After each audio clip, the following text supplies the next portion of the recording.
كمت من فوق السماوات هتشوف مناظر خلابة من أجمل المناظر اللي في الدنيا. معبد الكرنك، على فكرة ده مش معبد واحد، ده مجمع معابد، وأعظم مجمع معابد على مر العصور. معبد الأقصر على ضفة نهر النيل الشرقية.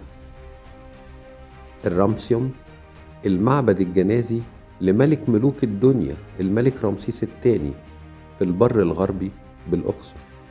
وكمان في البر الغربي في الأقصر تمثالي الملك أمنحتب الثالث المعروفين باسم تمثالي ممنون.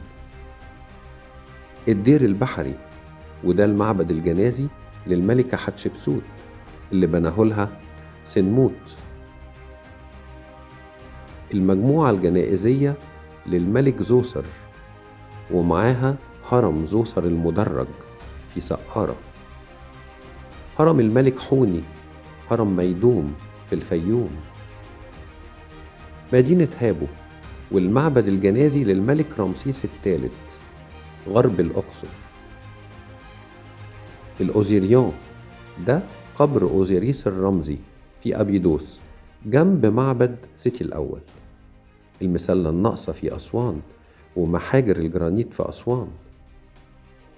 أهرامات الجيزة العظيمة، تمثال أبو الهول العظيم ومعبد الوادي للملك خا إفرا بالجيزة.